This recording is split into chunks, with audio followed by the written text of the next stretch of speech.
Good evening, ghouls and gals, freaks and creeps, and welcome back to the Terrorzona podcast. Today is going to be a little bit of a loose day. Sorry for the long hiatus. Dealing with some family stuff. My mom had a stroke, and I ended up getting sick. Then Eric ended up getting sick, and then it was just a long downward spiral of just trying to bounce back. But we are here. We're back. We're good to go. So, as you can see, we have some new additions to, the show. Got a little bit of merch, as you can see. Got to try and represent. For those of you who are interested, please let me know in the links, or not links, comments and stuff down below. Kind of get an idea, fill things out, see who's all even interested. Want to give a shout out to our sponsors, W Energy. Gotta love them. I'm still sipping on the Egress Strike Blueberry Raz. It's fantastic. You can use this not only for just like a little pick me up, you can use it for study sessions, gaming sessions, workout replacements. It's super great, and everything actual real flavors, not artificial, no crash out, no burnout, no jitters. That's probably the thing I love most about it, because I used to live on different energy drinks until crashing became part of the normal routine of that. And I hate the crash out, because when I crash hard. So, moving on now, in a little bit of more interesting news, something that's actually kind of enjoyable for those of you who do watch the Terrorzona podcast who are into gaming. Some super awesome news. There is actually going to be a Halloween game that's going to be, I don't remember if it's co-produced or have oversight, but John Carpenter is going to be working on this project, and he's even having the guy who played the original Michael Myers do the mocap, and his original stuntman come back and do all the physical stuff. So that's always cool to hear, and especially if you're like a Dead by Daylight 3v3 type guy or person, you're definitely going to enjoy this game. Michael's going to come with some pretty cool skills. One, I think it's called like the shape walk or phase walk, something like that. So if you played the Friday the 13th game, you'll be pretty much right at home. Even cooler news is Clive Barker is also going to be, I believe he's writing, doing all the level design, the art design, and I believe he's doing the story for a Hellraiser game. And the Doug Bradley is going to reprise his role as Pinhead. So if you're a first person shooter person, you're really going to like this one. I kind of pictured having like a Doom style. It's kind of frantic. It looks really good. The pre-orders are up for, I believe, both games on Steam. Neither one of them have a release date just yet, but I believe the Hellraiser game is set for 2026. So I already wish listed mine on Steam. I can't wait for it. Especially as soon as I heard that Doug Bradley was coming back, I had to get it. So that's some interesting news. And for those of you who are Conjuring fans, rumor mills are kind of throwing some stuff around that there's supposed to be a Conjuring style show on, if it's, I believe it's HBO Max. They're going to continue some of the other cases that the Warrens have never, or the movies never touched on. Supposedly there's one more or maybe a few more Conjuring movies, but I think they're going to be called something else. But it's going to be Ed and Lorraine Warren doing other cases as well. So if you're fans of the Warrens or really want to dig more into things that they've done, these are definitely going to be some shows you would like to check out. So as far as horror movie news, maybe even some horror gaming news, I think that's about it. Oh, John Carpenter, he's also doing another zombie style shooter game called the Toxic Commandos.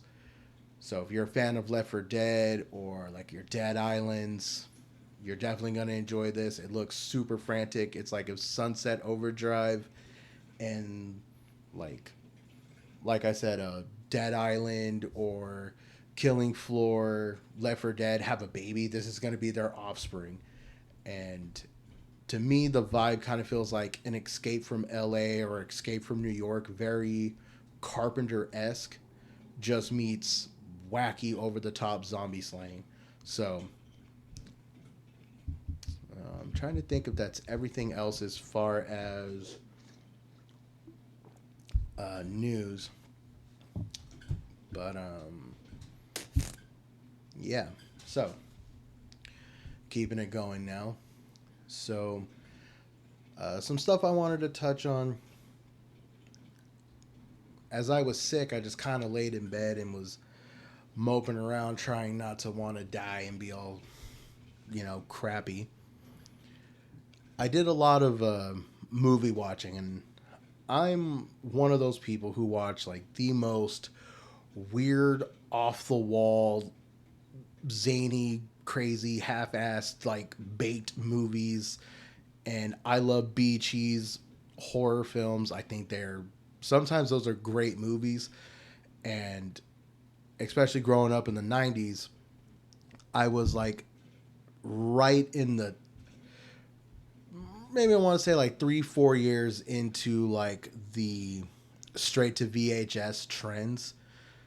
And oh my god, those are some of like the best movies in my honest opinion. Just because they don't have a big budget behind them doesn't mean that they're bad. It just means that these are what could have beens with bigger budgets. I was actually talking with an employee at my job right before I actually came home, and we were talking about old movies, and he's very much like the way I am. He's really into like the niche horror movies and stuff like that. So we were talking about Project Metal Beast.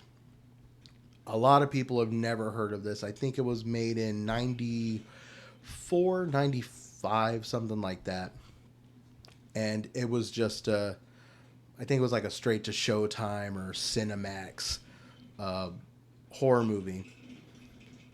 Great concept, good movie. Um, Sometimes the pacing, it like it kind of jumps all over the place. So it's a bit of a, not a hard watch, but it's definitely a bit of a, you either like it or you don't. And I think the best thing about this movie is one, the story, the idea with the story, and the fact that you get one of the horror icons himself, Kane Hodder, to play the metal beast or creature, whatever they choose to call it. And for those of you who don't know, Kane Hodder was Jason, I believe, in Friday the 13th part.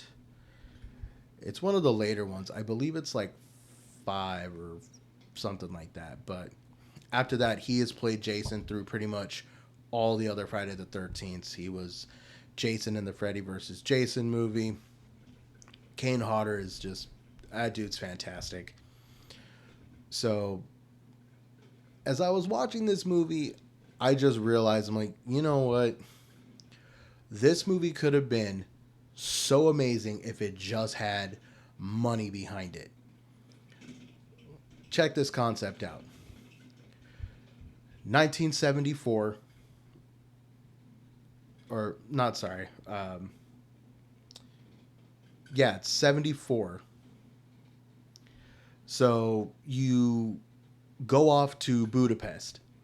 Those of you who know a lot about werewolf culture, Budapest is where a lot of the, much to like Romania, that's a lot of lycanthrope lore. The traveling gypsies and all that kind of stuff has a lot of stuff to do with werewolves. It's almost always in Budapest.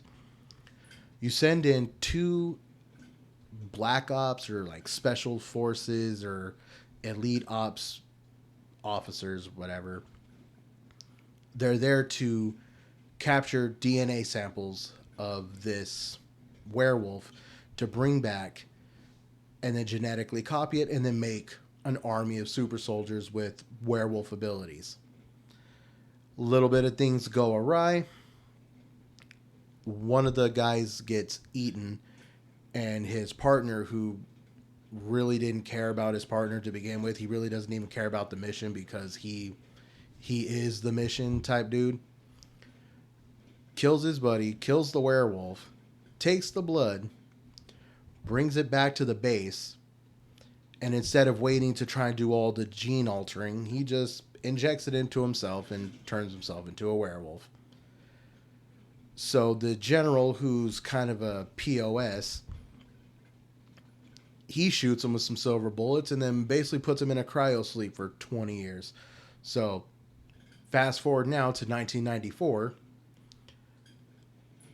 The character's name is, I believe it's Dana or something like that, and she's making, it's a synthetic skin that grows, and it's got like a metal alloy type. Uh,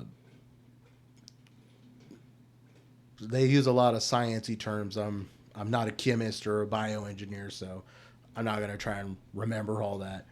But basically, she's making it to try and better people, for like skin grafts, burn victims, things like that. Well, it grows and then it rehardens the skin so the skin can't be damaged again. So the general guy who shoots the werewolf and basically puts him on ice brings his cadaver to be their little test subject. They don't know he's a werewolf. So once they start doing all the skin grafts and they're doing x-rays, they find some silver bullets in him. They pull him out and it restarts his transformation. So now this werewolf has a living synthetic metal that turns his skin to steel. So think about that. A genetically altered super soldier that's a werewolf with metal skin. It sounds ridiculous on paper, but then when you start watching and you're like, you know what? How intense would that really be? And the idea that fully metal skin, what happens if it stops silver? The only thing that can pierce this werewolf skin in this movie is a silver tipped rocket. I know, don't ask. It just sounds ridiculous. But the idea of a fully capable, not just a werewolf, but a combat trained super soldier werewolf with metal skin. I mean, werewolves are already hard to kill in every werewolf movie they're in. And then now you have the Rambo version of a werewolf. I think that would be one of the most unique storylines for a movie. If you were able to put the budget behind that, imagine all the special effects and the, like, you could get a little bit more gory and stuff like that. Like that was one of the only problems with this movie. It's not that it wasn't gory enough, but you could tell because the budget's very small. All the budget basically went to Kane Hodder's werewolf costume, which is, by the way, absolutely amazing. And you don't really get to see the werewolf a lot, sadly. But to see the slow progression from this frozen cadaver guy to slowly being like reanimated to watching his body just shift and morph and over time just take this gradual change to then becoming this almost 7 foot tall, or basically 7 feet tall, just unstoppable killing machine. And it is one of the coolest werewolves I've ever seen, because you can actually see where his skin is the metal. It has like that glossy tint to it. He has like long metal. I don't. I guess they turned into metal, but his hair, like down his back, turned almost into like metal rivets, which is pretty cool to show that the synthetic went beyond skin. It's literally changing everything about him into steel. So I think that would be a good concept for a movie, personally.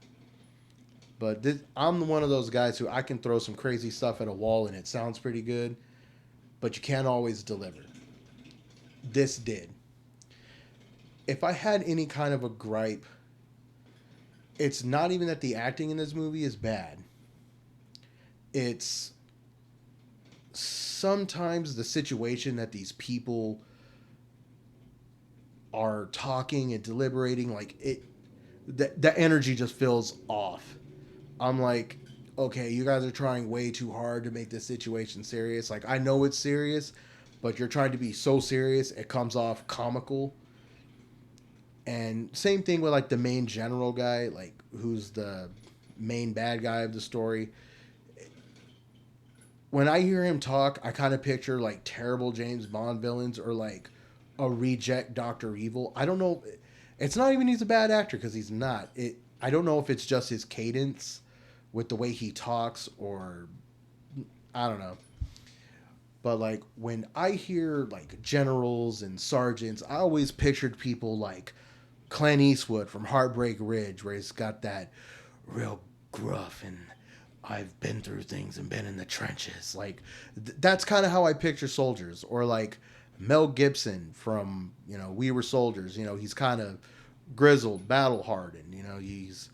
He speaks with authority and commands presence. This dude, I'm like, I don't care if you command Black Ops. You seem like one of those guys I could take behind the school bench and just go smack around a couple times and put you in check. But if I had a gripe, that would really be it. It's when when situations are right and the actors are like really coming at the situation right and the energy hits properly, okay, now we got a movie. But like I said, sometimes just the energy and the flow just seems like and it kind of takes you out of the immersion of the movie. But other than that, great flick. So, kind of keeping with the themes of werewolves, I'm a bigger werewolf guy than I am vampires. I never. If you're talking like Bram Stoker's Dracula, okay, then yeah, now we got us a flick. But I'm way more into werewolves. I think they have more variety. I think they're a lot more interesting. Plus, they normally have way more cooler transformations than vampires do. I mean, most vampires just get the weird, their eyes and like cheekbones kind of shift, and then they get like the narrow jaw thing. But I don't know. I think werewolves they just kind of get crapped on. But, anyways, so the next movie I watched is called Full Eclipse. Now, another movie that would sound absolutely just batshit weird on paper and like it wouldn't work, but somehow it does, is Full Eclipse. If you're a fan of like random movies, a lot of like kind of pop up movies here and there was a guy named Mario Van Peebles. The dude's a good actor, and he's actually been in some banger movies like Solo. If you're into like science fiction robot movies, Solo's a great one. And like I mentioned, Clint Eastwood back in Heartbreak Ridge, he plays a character named Stitch Jones, which is absolutely great. So, with that being said, good old Stitch Jones, Mario Van Peebles over here. He plays a cop named, I believe it's Alex Dyer.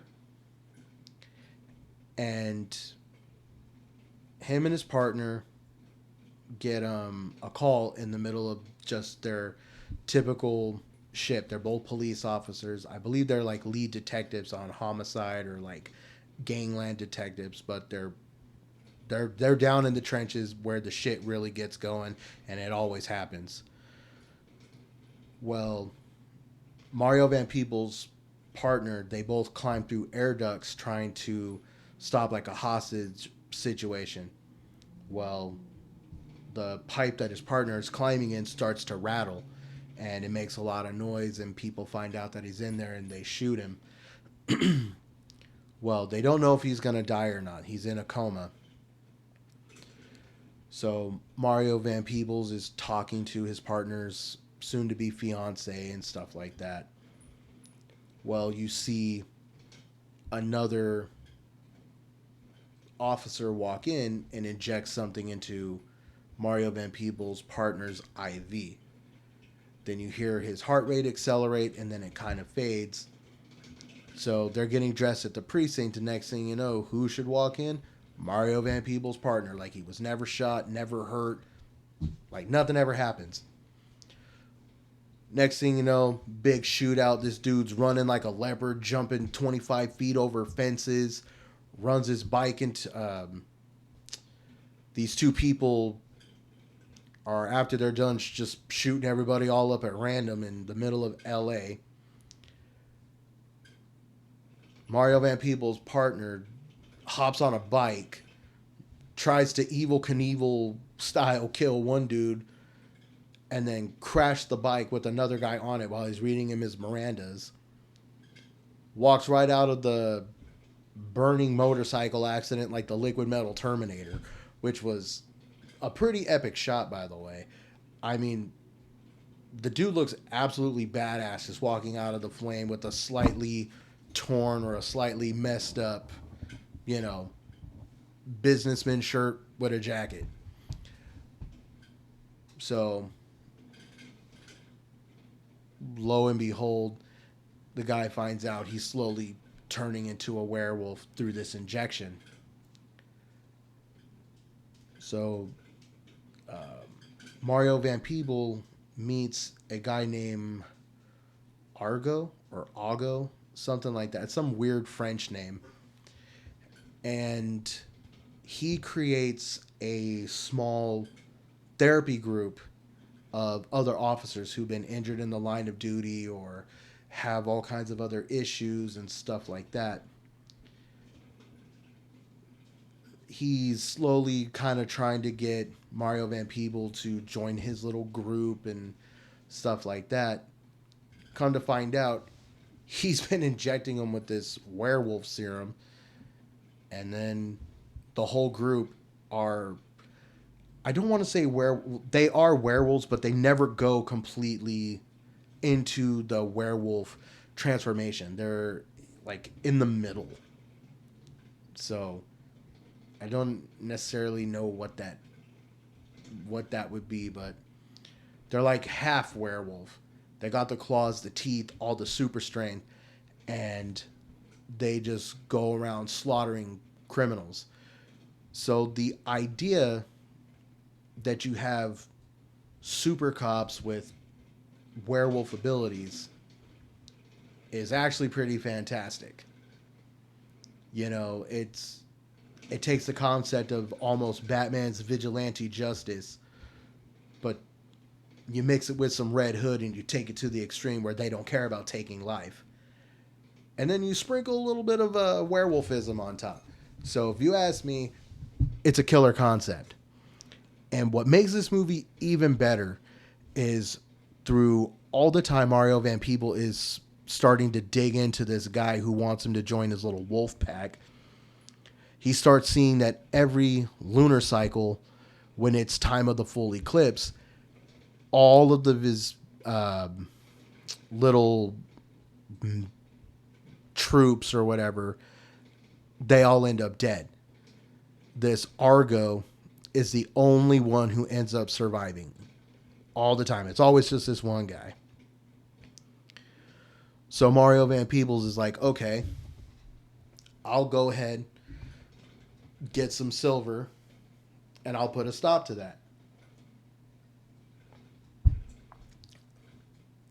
So he meets them at their final mission of this gun runners.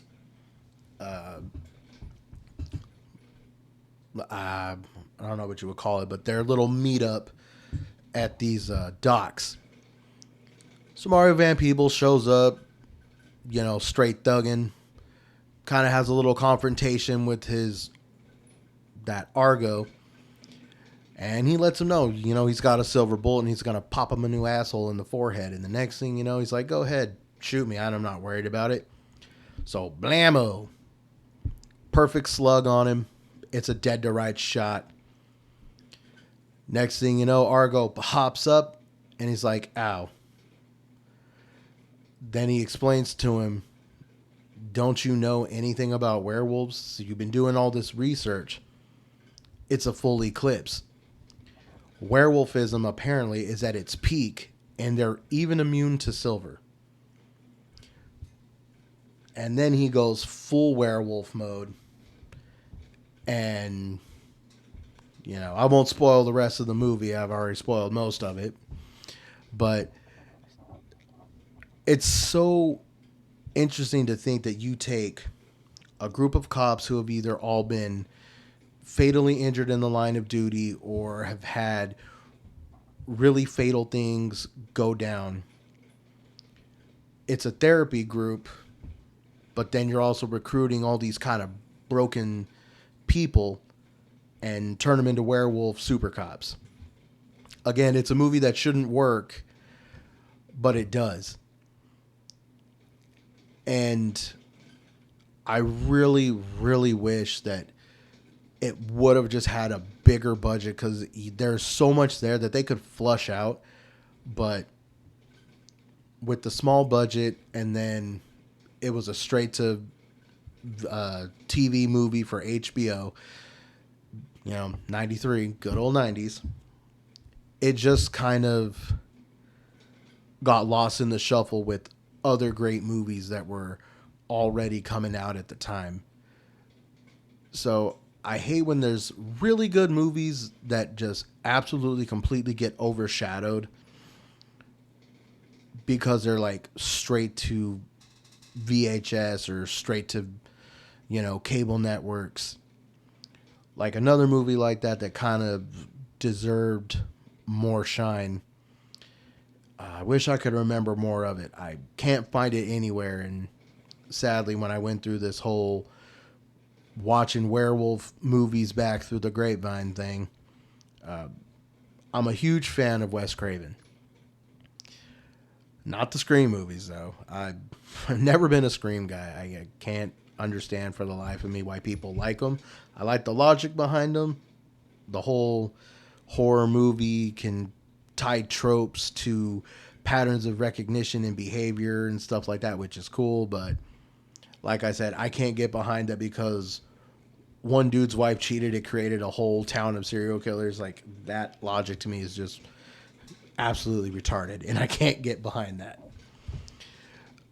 But there's another horror movie that was straight to DVD. I want to say my mom bought it for me, if I'm not mistaken. It's called Rain and Darkness. This movie is beyond B rate. It's like, we're like S rate. It needs work, and it is rough. I mean, the gunshots look like they're fake CGI from plastic cap guns type bad. But with that being said, I think that's what gives the movie its charm. But what really made this movie stick out to me, and it's super interesting, is the backstory. There's a new super form of like AIDS and HIV.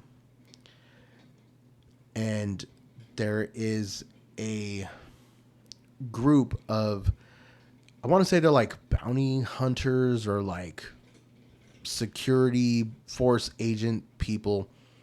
Well, the guy's name is Michael Dorn, and he has a partner named Lance, who's like a just absolute psycho. If he can kill somebody or gut somebody, burn them up, hey, he's down for that. Violence is the answer to everything. He's like Chuck Norris with that guy. Everything is violence is the answer. So Michael is supposed to inject what's supposed to be the cure for this new super AIDS HIV. He's wrestling with this homeless guy to give the injection to. But in the middle of their struggle, he sticks himself in the leg and injects what's supposed to be this cure into him. So Lance is trying to kill him now. But weird thing is, Michael isn't dying. And it's not a cure for AIDS. What it is, there is a hidden council of the oldest vampires in, I believe it's Australia or London. I can't remember where, but that's where most of the accent is. It's like London or Irish, but all these vampires have formed a council to basically try and repopulate vampires and cure people with diseases so they have more blood to feed from, because the world's so plagued with different famines, they're running out of food. So it takes a vampire to kill vampires and try and save the world. Didn't see it coming. And like I said, again, it's an idea that should not work on paper. But it's, if you can get past the campy kind of just like absurdity of some things, it's a good movie. The acting is, yes, it's absolutely rough and it can be complete rubbish. But like I said, I think that's what makes the movie have its charm. And there's so many other good movies too. Like, whole franchises actually started from going straight to video. One of the franchises that actually started because it was a straight to video was Puppet Master. And I mean, look at the long lifeline that Puppet Master has had. I believe it's spawned, God, 9, 10 sequels. And if I'm going to be absolutely honest, I want to say probably the first 4, maybe 5, are actually good. None of them are ever going to be as good as the first one, but from the first 2 stay within the realms of horror. The third one's a prequel, and it deviated far right. It's like, it's a revenge story, but not like a bad guy's revenge story. It's the bad guy was actually the good guy the whole time type thing. So it changed the perception of the whole Puppet Master series. And it was kind of like the same thing with 4 and 5. They kind of take a far left where the puppets were no longer bad. They're good. They're only bad if the guy who animates them is bad, I guess. I don't know. Like I said, the logic kind of goes way off into Albuquerque somewhere, but still good movies.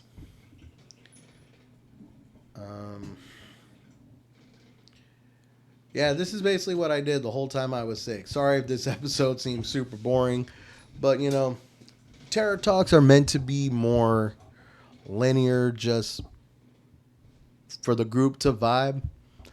You know, hell, even if they're crazy over the top movies that you guys want to recommend me to watch, hey, I'm down for anything. I don't care what it is. I absolutely love horror movies. I love creepy, crazy documentaries. I'm eventually planning on trying to do a bigger deep dive into some of the lore of Arizona itself. Like, it's sad. I'm an Arizona native. Been here 35 years of my life and really haven't been anywhere in Arizona. Never been to Flag. I've been to Tucson a bunch of times. I've been to the OK Corral and the Birdcage. Like, I absolutely love Tucson. It's actually where I wanted to go to school, go Wildcats. Um, I would like to feel more in touch with Arizona because there's so many crazy things out here that I actually didn't even know. Apparently, Arizona at one point on old Route 66, which I don't even think exists anymore, they used to actually call that stretch of highway. I don't remember if it was the Devil's Road or the Devil's Highway because I believe it was the sixth route on Route 66. So, following up on that, there were actually stories of a huge, all blacked out semi that would almost cause cars to crash all the time on that stretch of highway. And I believe the legends, and they go back like all the way like through the 60s and 80s, that they were still reporting that even as far as, then. And these legends started back in like even the 40s and 50s. So it's definitely interesting to hear that. Then there's so many crazy things that happen in between like Tucson and the Arizona border. I was listening to some stories on YouTube. I'm going to try and find them and I'll drop them in the link below. That there are actual officers who left case numbers and open, I'm not sure what the police call them, but like things where you could actually read online encounters that they've had. This one officer, he was going between Arizona and, or not, I'm sorry, Tucson, heading down towards, I want to say it's like the New Mexico border, something kind of like that. Well, there were three all blacked out SUVs. So he thought it had to be government. So him doing his due diligence, he calls his dispatch and his precinct and he's like, "Hey, do we have any, federal vehicles that are out on patrol or within the area? I'm boxed in by three and one in front." And his dispatcher's like, "Hey, give me a minute. Let me find out." Absolutely no. There should be no federal vehicles. We have no contacts out there letting us know. So if you want to continue, go for it. So he kind of falls back to try and see the license plates. Well, when he falls back, they all gun it. So he starts following them, throws on the lights. They go to hit one of the big corners and round it out. So he's getting ready, loading up his revolver or his handgun, getting ready just in case it's turns into something major. Goes to hit the corner to find them. Absolutely nothing. No tire marks. It's like they just disappeared. And it is one of the weirdest things because I think they said like a couple years later, another officer had an almost similar event. The only difference was when he was driving with them, they turned out into the desert, and he turned to follow them. They rounded some kind of a bank, and then that was that. No, no trucks, but you could still see where the tires were, and it's like something picked up the trucks because the tires just stop. They don't go any further. They don't show like weight from a vehicle. It's literally like something just picked up all three trucks and carried them off. So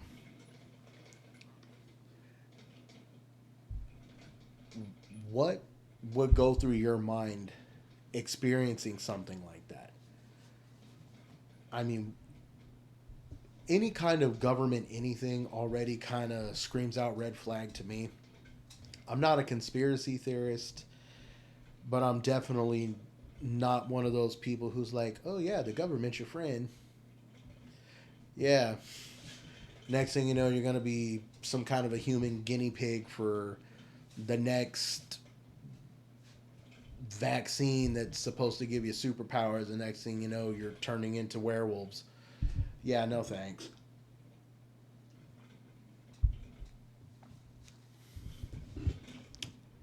So I believe now, um, yeah, Arizona just is one of those places that has so many weird and off the wall things. Like we have the Travis Walton abduction, which spawned the movie Fire in the Sky. And as far as I know, that has been one of the only extraterrestrial encounters where people have been lie detector tested or polygraphed, all kinds of physical evidence and stuff like that. And all the polygraphs said that they weren't lying, but nothing has really ever been proven. And that sucks because, I mean, Travis Walton was missing, I think, 5 days. So if a man's missing for 5 days, he has all these like emotional traumas and like psychological traumas and like triggers. What wouldn't, like, to me, it just doesn't make sense. And you're like, yeah, we can't prove it, but we know you're a little fucked up now. You got issues. That doesn't make you want to scratch your head. That doesn't raise any kind of questions. Like, to me, it leaves me with more questions than answers. And especially when they all pass polygraph tests, like, yeah, we saw something up in the air, shoot a beam of light, like a shotgun blast, blow Travis onto his back, and take him. But everybody's like, yeah, I guess that's an everyday occurrence. We can't prove it. I mean, we all have your polygraph tests say you're not lying, but we can't prove it. So that's one of the weird things that happened here in Arizona. And I believe Travis Walton has wrote quite a few books about the abduction. Um, I forgot what documentary it was. I believe it's on YouTube. I plan on doing a deeper dive into the Travis Walton abduction. So stay tuned for that, folks, because that's going to be a super long episode because there are so many documentaries and I think 3 or 4 different books from Travis Walton and other people who have, uh, I don't want to say studied, but been involved with the case and looked at like his psychological well-being and stuff after. Like it's a pretty messy case because there's just so much, and a lot of people too have can't corroborate certain things or dates and stuff were changed. It's it's really weird, at least in my opinion, that even after all this time, things have still changed over time. I'm like I said, I'm not a conspiracy theorist, but to me, that just seems like you don't want people to know the truth. You'll give them a half truth. And even Travis Walton said when he watched Fire in the Sky, he's like, some of it did kind of trigger him and it did kind of bother him. And he's like, some stuff was a little over dramatized. The movie has to make its money, it has to sell on the idea of what happened. But he even said when the abduction scene where they kind of cut him out of that weird jelly or the pod thing, and they're like dragging him all over the place to get him on the like autopsy table to do all the experiments. He's like, that didn't necessarily happen. He's like, yeah, I seen them, but I didn't feel threatened. Like, I never once had like any little like tendon idea that, oh yeah, they're here to hurt me. It's like, actually they felt very like welcoming and peaceful. So when the movie has him like freaking out and screaming because he's being drugged by these alien people, he's like, yeah, that's not necessarily true. Like, yeah, they kind of pulled me all, like, to get me to stuff, and I can't remember certain things. So like when they were doing the scene where that weird needle is going into Travis Walton's eye, he's like, I don't even know if that was true. I don't remember. So I really intend to do a deep dive on that because I want to separate what's fact from fiction, especially with the Travis Walton case. Because for those of you who are super into aliens and UFOs, I've never been like super into aliens are out there. Like I think I have an easier time believing in spirits and ghosts because I've actually had hands-on encounters with spirits and ghosts. I've never had any kind of a extraterrestrial encounter. So for me, it's always I believe it when I can see it. But the facts that hundreds of thousands and millions of people have had encounters from all over the world, even at different times through the world, there has to be some truth to it somewhere. I'm one of I'm a firm believer that every bit of things that spark horror movies, things that conspiracy theories, there has to be a shred of truth somewhere because some stuff is just so out there. Like, who would lie about it? Or, like, why would you even come up with the lie for it? Like, if you can't prove it or anything, like, what does it do for you? It just makes you look crazy and weird. So, it's, um, it's definitely been interesting. And since starting the podcast, I've looked at a lot of different things, like not even just with the paranormal or with aliens. Like I've just done a lot of like looking into the world, and it's really showed that the world has such a thin layer, in my honest opinion, between the normal and the abnormal that if you blink your eye, you're probably not even going to see half of the time the weird things that happen every day. And I think that's what makes the encounters when people actually have them only that much more interesting and like meaningful and impactful because even though I've had my own paranormal encounters and not gonna lie, I have been scared absolutely shitless.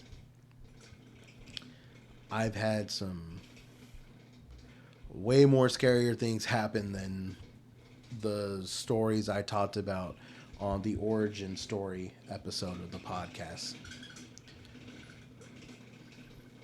Like, actually, just recently, in the new apartment I have, I believe it was one of the days I actually didn't have my daughter. My mom and Eric were sitting in the living room, and I'm a very advocate gamer. I game all the time. I don't care what system it is. I can game on it. So I'm just going to town. It's a huge game session. I've got the game fuel going. Everything is just clicking.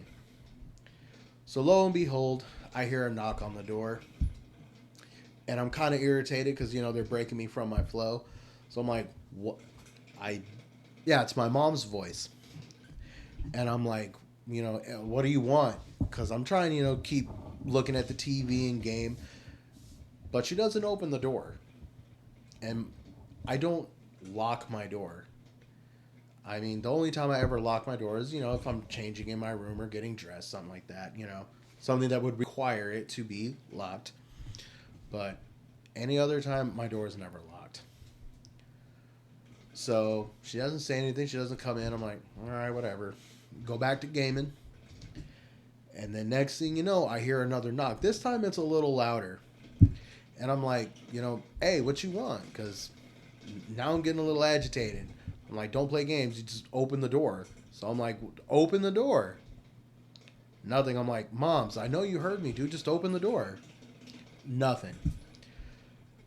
So finally, I'm like, all right, whatever.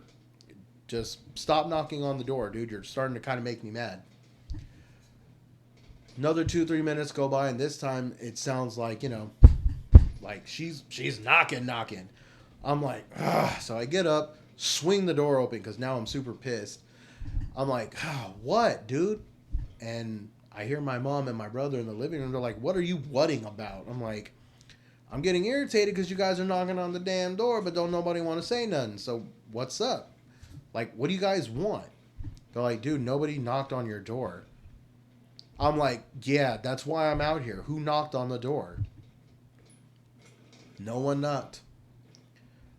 My mom was sitting out in the living room, passed out in her little recliner, just big chilling.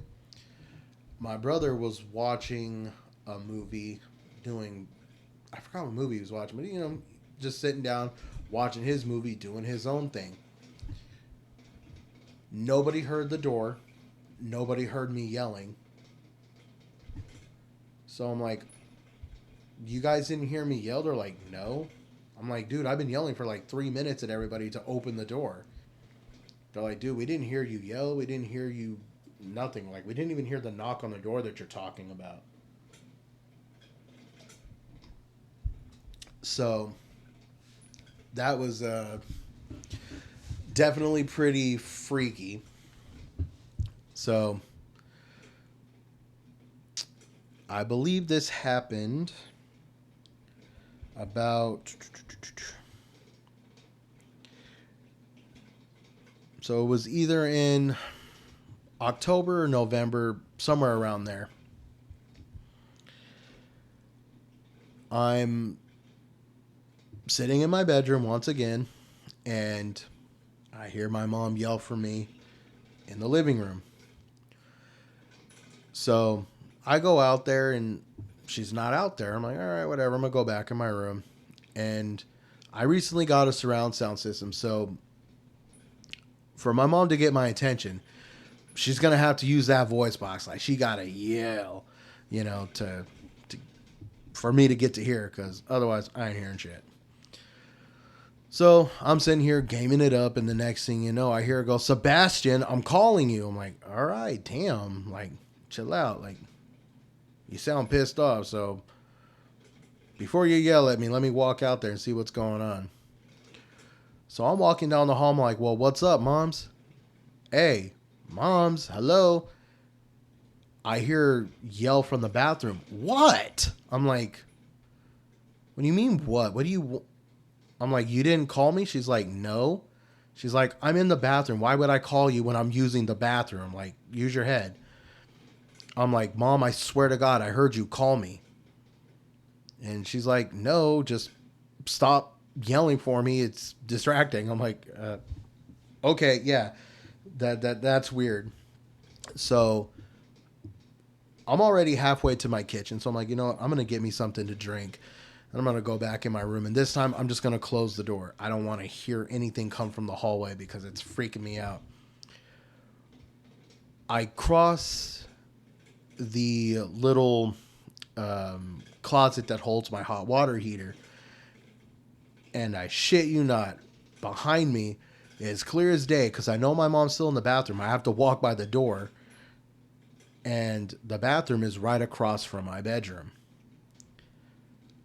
I'm getting ready to cross the closet that has the hot water heater, and I hear my mom's voice from behind me go, Sebastian, I'm talking to you.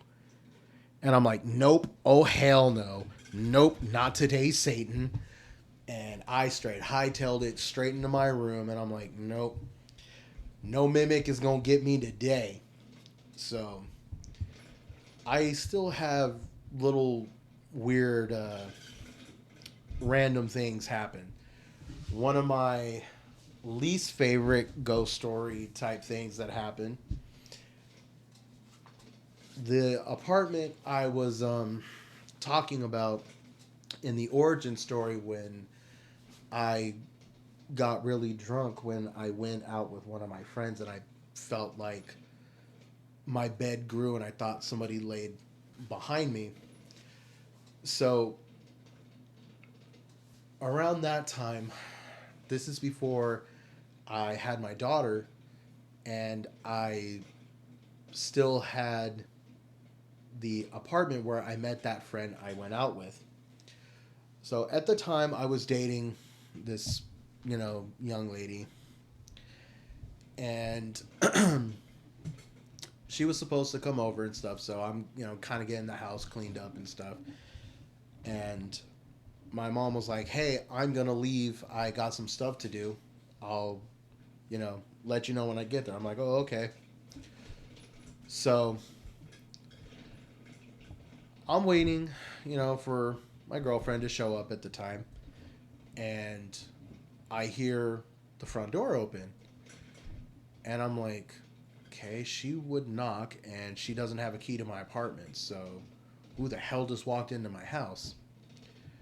So I walk out into the living room, and there's absolutely nobody there. My front door is still locked. So I'm like, okay, that's odd. I know I heard somebody open this door. Like, there is no way. And the reason I know is because the weather stripping was kind of uh, broken, and it was like off at an angle.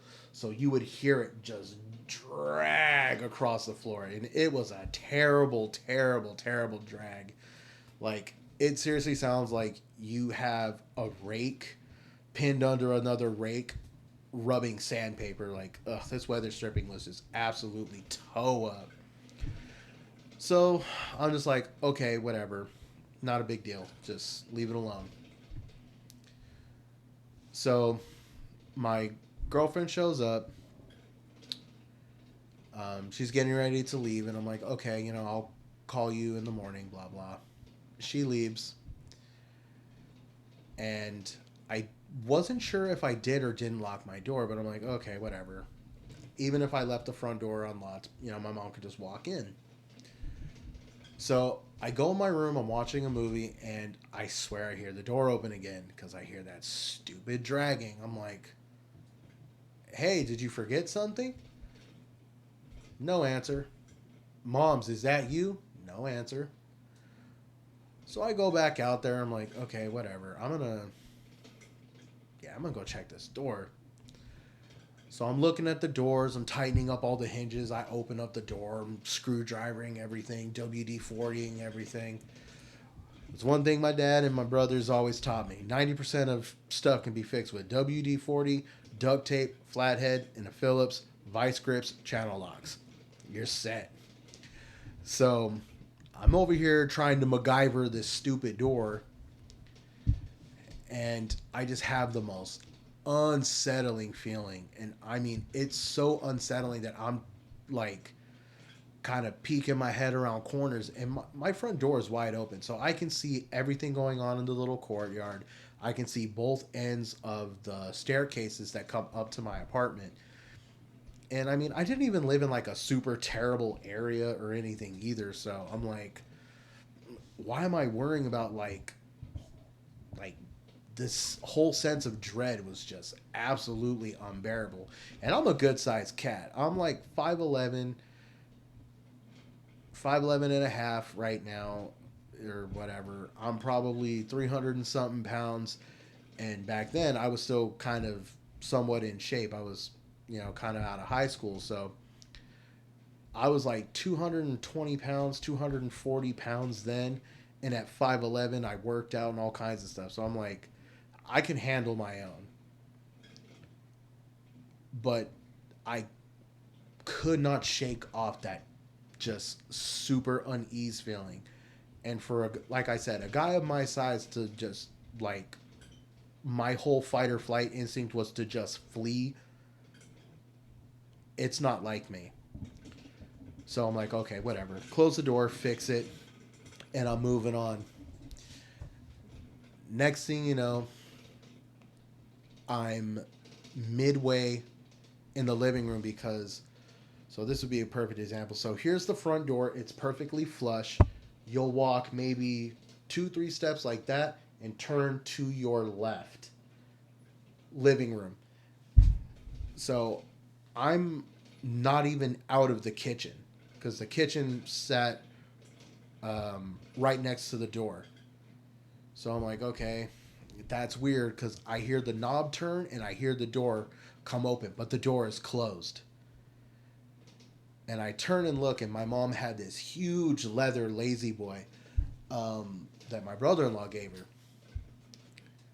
So when I looked at the door and to see it's still locked, but hear that it opened, I'm like, nope. I turn to look and I see my mom's lazy boy just rocking. And it's not even a hard rock, but it rocked hard enough to swivel the chair and I could see it.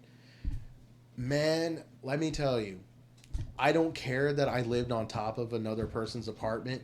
My big ass turned to the flash and I sped light speed style into my room, locked my door, and I even have a breaker bar in my house right now that it's the police breaker bar. It's a little barricade bar and it slides right under your doorknob.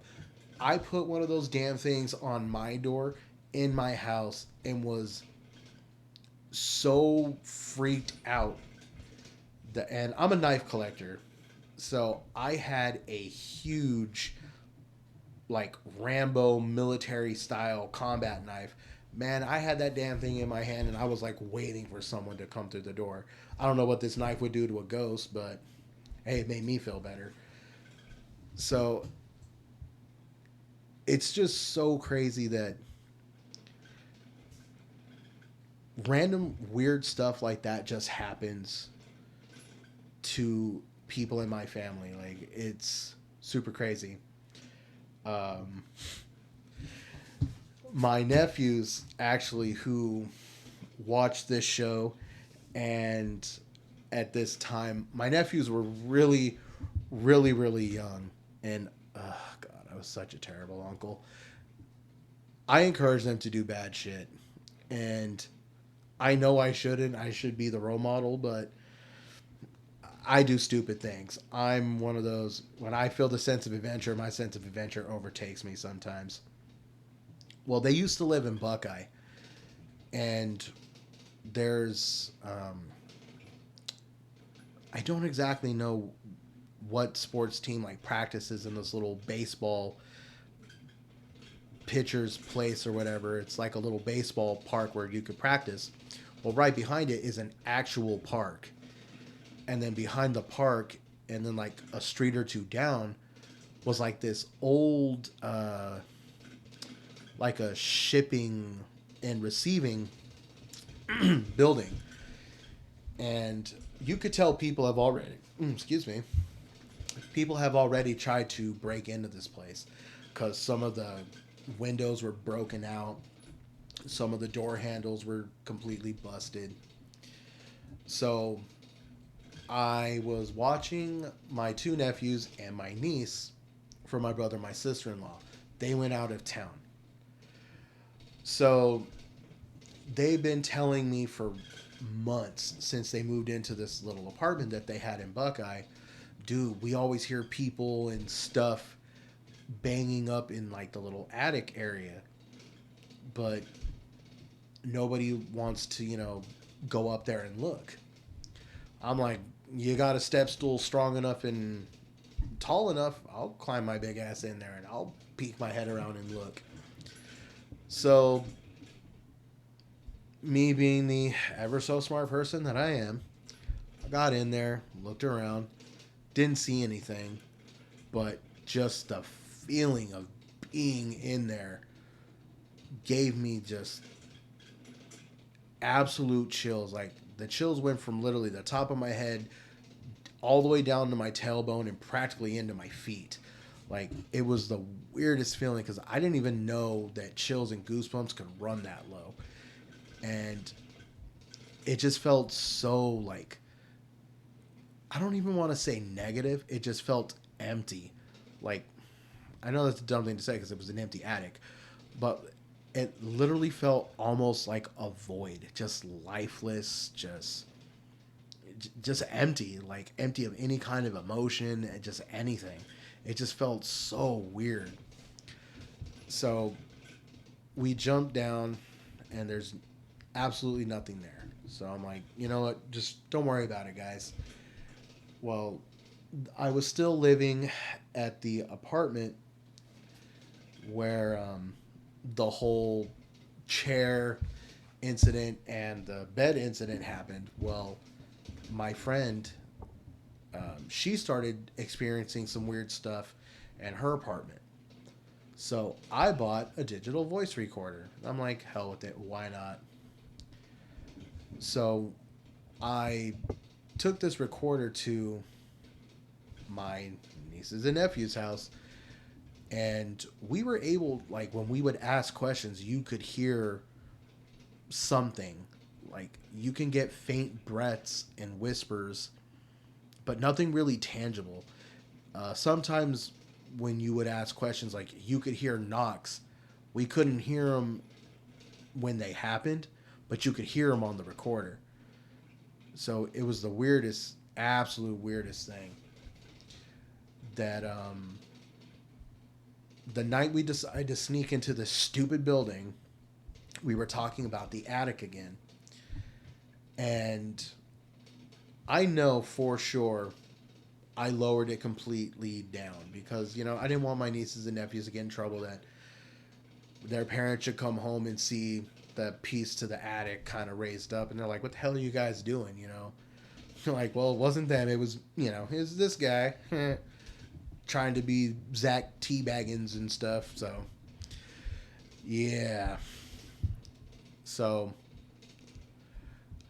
I know for a damn fact that that tile was completely flat. The night we go and we sneak into this building, I had an old LG marquee camera phone. It was one of my favorite phones.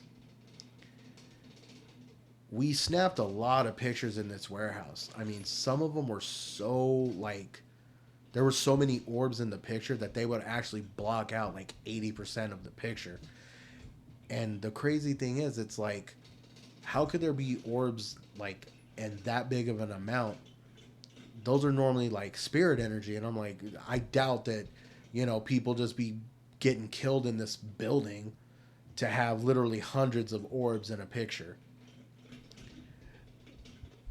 We did, well, I want to say it was a shadow figure, but there's one picture that we had. I wish I still had this phone, but yeah, that phone was so old it wouldn't even turn on anymore, sadly. It looked like, so there's this big pillar right in the middle of the building that divided the two sections from loading and unloading for the trucks. It looked like, so if the pole was in the middle, you would see like a leg and half a body and then an arm like that and then like half a head. But it looked like it was trying to go like that and like kind of peek but not let us see it. And I wish I had this picture because it was, I've looked at it for hours and hours and I've showed it to other people and a lot of people said the same thing, but I'm like, you know, it was an older camera phone, so I'm like, I really wondered, was it just because, you know, it was like a 8, 10, 12 megapixel camera, something like that, and For back in the day, that was like, hey, that's pushing iPhone 17 levels. So I'm like, ugh. I want to say that there's something, but at the same time, I'm gonna be realistic and not be that guy that, oh, every picture has a shadow figure. So yeah, whatever. We get back to my nieces and nephew's apartment. My niece didn't go. She said flat out, hell no. If that's where you guys are going, I'm not going. Count me out. She's she had her little friend stay with her. So when we get back, we're all talking about it, and then we hear this thud because I'm in my nephew's bedroom. We're all playing video games, and my niece and her little friend are hanging out with us. So we hear this thud come from the attic. Lo and behold, that damn tile is tilted sideways, where if you were to go like that, you could look straight into it. So everybody's freaking out and panicking. I'm like, all right, look, everybody just calm down. It ain't that serious. It's not that deep. We got this. You know, just don't panic. Inside, man, I was like, I hope nobody can smell me right now because I think I just let go about 20 pounds right here in my drawers because this is absolutely crazy because my niece is not anywhere tall enough to reach that. And my niece is a pretty tall girl. She's like 5'7", 5'8". I think at her tallest, maybe she's 5'9". And her friend was, I don't know, 5 feet if she was a day, maybe 5'1". So I sure as hell know she can't make it. And my nephew at the time was only like 5'7", 5'8", a little shorter than me. And then my other nephew was about 5'6", 5'7", not that tall. But he's still a good sized kid. But they can't reach it unless they stand on something. So for everybody to hear the thud and then go out and see this tile shifted, everybody kind of put together that tile shifting was the thud that we heard. But what would move the tile? Especially because if no one was up there to begin with, and then nobody can, you know, nobody's tall enough to reach it unless they stand on a chair. I'm not even tall enough to reach it unless I stand on a chair. So it kind of put everybody into panic mode. Everybody kind of camped out in the living room. We slept with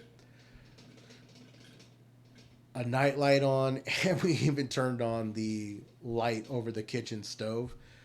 But nobody wanted to go and turn it on because it was right under the attic. So I had to be the brave one and walk over there and turn on the light. But it was good times. Definitely crazy times, but definitely good. So yeah, man, I've had some crazy experiences. Definitely some pretty unique things have happened to me. A great story of some other kind of weird stuff that happens in my family. I swear to God, my mom is like a ghost magnet or like a magnet for just the supernatural or the spiritual. I think she has some kind of a kinetic gift, honestly. I think that's where I got it from, and now I'm screwed. My mom, back in her early high school days, or like junior high days, or something like that, my mom was relatively young. Marilyn Monroe was the big thing. Well, this is sometime after Marilyn Monroe died, so my mom's still pretty young. And her and all of her goofy ass friends are sitting in the middle of a cemetery. And they're trying to conjure up the spirit of Marilyn Monroe. Oh, wait a minute. I'm telling the story backwards. Sorry. She had a bunch of friends who were trying to bring back the spirit of Marilyn Monroe. Well, my mom walked out and freaked them out one day. So they went to a cemetery sometime later and this is in Coolidge, mind you. And if you've never been to Coolidge, don't blink or you'll miss it. And Coolidge is really not that cool. It's, yeah, the place sucks. Been there a million times and it's trash. But it does make for a hell of a story. So, my mom and some of her friends are in this cemetery and they were talking about old urban legends and they happened to talk about the lady in white. So, my mom had a white dress on and she started doing this like creepy slow walk towards her friends and they're absolutely flipping the hell out. They're ready to shit at this point. So my mom inside is trying not to laugh. She's like, "Oh my god, like this they are really scared. This is hilarious. Oh my god." So finally they're really freaking out and they take off running. And my mom's like, "Dude, okay, like either they're really acting or something's wrong." Well, one of the my mom's friends recognize her and she goes, "Bev, look!" And she turns and looks and lo and behold, there is a told you there's always something crazy going on in this house. Lo and behold, glowing a woman in white. My mom picks up the dress she had, hiked it up, ran her ass through this graveyard. Trouble should strike. She falls into an open grave. They haven't finished laying the plot, but she fell. So she's freaking out at this point. She's trying to climb her way out of the dirt, and she can see the lady in white coming closer. And one of my mom's friends grabs her by her shirt and yanked her up and pulled her out of the grave. And I guess, yeah, my mom's never played around in graveyards since. So, yeah, pretty interesting stuff. My my family, I think, has so many weird things like that happen to us because going through my bloodline and kind of trying to learn more stuff about my heritage and stuff like that because I'm half Spanish and Mexican and white. That's really what I claim to be. You know, I'm a half breed kid. But looking through my bloodline, it's chocked full of a lot of Native American in it. My dad was Apache somewhere in his bloodline, and my great grandma is full blooded Cherokee. Her husband had, or my great grandpa, he had, I believe it was Choctaw and Chickasaw in his bloodline. So I'm like, oh, that's great. You know, Native Americans were super spiritual and believed in nothing but the spirit world. And then being Mexican on top of it, you know, Mexican people are super superstitious, you know, brujeria and santeria, all that kind of stuff. It's super taboo. So I think that's why a lot of the weird stuff kind of tends to follow my brothers and sisters. Like one of the things that kind of stick out to me is like my mom has this weird thing about her where I know a lot of people be like it's that mother's intuition thing. With my mom, it's this weird. She almost has like a way where she could see. I don't want to say into your soul because then that just sounds awkward, but she just has this thing where she can meet someone, shake somebody's hand, and it's almost like frailty. That movie with Matthew McConaughey, like she just shakes your hand or she looks at you and just she's like, that person's bad. I'm like, ah, mom, you're all judgmental. That's all you old timers. You guys are all judgmental. She's like, no, that's bad. Like, that's just all bad. So I'm like, no, okay, whatever. Just being a haterade. The next thing you know, years later down the line, I found out some of my friends. I'm like, oof, y'all some badass people. And like, nah, if I hang out with you guys, I'm gonna end up in a casket or in jail. And then I tell my mom about it. She's like, see, I told you. I'm like, yeah, well, I didn't know that was gonna happen, mom. And like, we were all like 13-year-old kids. I didn't think this dude would turn out to be a psycho and some other shit. She's like, see, but you never listen. I'm like, yeah, I know, I'm hard headed. So, yeah, man, it's it's unique being kind of like tied to so much weirdness because my life has never really been dull. I have so many more crazy like ghost encounters and stuff like that. I'm pretty sure Eric has, and um,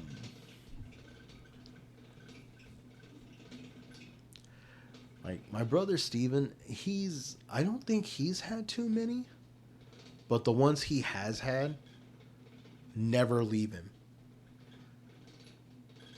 Like, I'm gonna try and find the pictures I had him.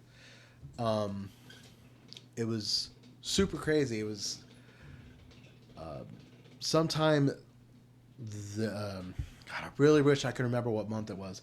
But anyways, so my brother Steven is kind of a unique guy, to put it mildly. He's a character. So he took this picture where when he's doing his laundry, he was at his little laundromat by his house, and he takes this picture, and he's like, "Mom, look at this picture. Does it look like there's a lady in this picture?" But the weird part is when you look at this picture, it's the reflection of his glasses. When because he's using his front selfie camera, so it would be the reflection of his glasses. What's weird is the reflection of his glasses didn't have a lady's reflection. It had our brother Eric's reflection. But it would have to be like Eric is behind him in this picture to cast the reflection on my brother's glasses. So it was the weirdest thing because I'm like, how is that? Because Eric is in front of us while Steven is sending us these pictures. So it was like just weird things like that are always what tend to keep the family talking and keep us together. It's funny, you wouldn't think so. You think with weird, crazy stuff, people be like, "Oh, don't tell other family members; they'll think you're crazy." Nah, people be like, "Tell us all your crazy ass stories; you'll fit right in," because everybody in this family has had like some of the weirdest crap.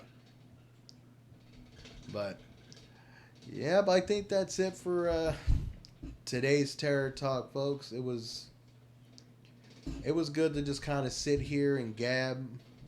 I want some of your send me some of your horror stories or movie recommendations, or how you feel about spirits or alien abductions. Like, hell, tell me a conspiracy theory.